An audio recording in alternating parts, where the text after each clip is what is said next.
India వరకు మంచి cinema అన్న. మలయాళంలో సౌత్ ఇండియా చాలా మంచి సినిమా.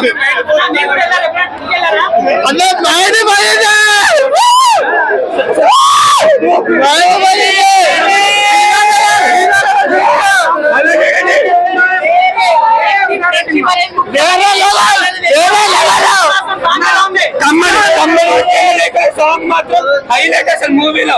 అది మళ్ళీ మళ్ళీ చూడాలి. అసలు ఫ్రెండ్షిప్ కి లవ్ కి ఎలా సింగ్ చేస్తారనేది కూడా మంచిగా చూపించింది. మళ్ళీ మళ్ళీ చూడండి మీరు కూడా. 100 days అవరాల అదరాకేందా నా క్లాస్ కొట్టినా నా అందరూ మలయాళంలో ఒక్క పేర్లనే హీరో హీరోని అరుస్తున్నా అందరూ రేంజ్ వచ్చిందన్న. తెలుగు ఆడియన్స్ ఓన్ చేసుకుంటా అన్న ఈ మూవీ. పాస్టర్ వచ్చి చూడాలి అందరూ అంతే.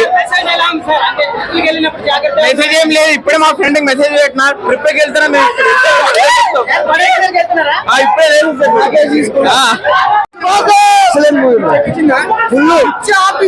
క్లైమాక్స్ మాత్రం అదిరిపోయింది.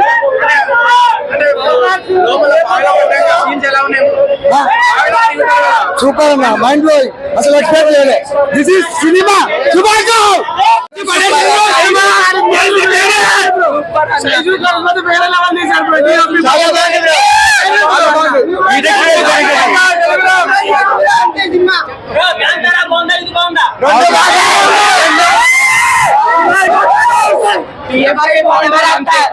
బాగుండాలి.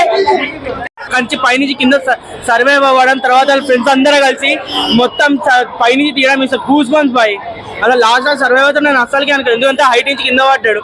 అది మంచిగా ఫ్రెండ్షిప్ అనేది ఇక్కడ మస్తు ఎక్కువైంది. వాళ్ళు తాడు లాగడము, పైనుంచి ఇంకో ఫ్రెండ్ వచ్చి అదే కొంచెం లూజ్ చేయరా, ఆ తర్వాత మళ్ళీ ఒకేసారి బైక్ మామూలుగా లేదు భయ్ అసలు. బ్లాక్ బస్టర్ అవుతుందని చెప్పి అవును సార్, అవును. అందుకే భయ మలయాళం 200 కోట్లు సంపాదించింది. మస్తుంది. 200 కోట్లు కొట్టింది కదా. మన తెలుగు వాళ్ళు కూడా అట్లనే మంచిగా బ్లాక్ బస్టర్ చేయాలనుకుంటున్నాం భయ్.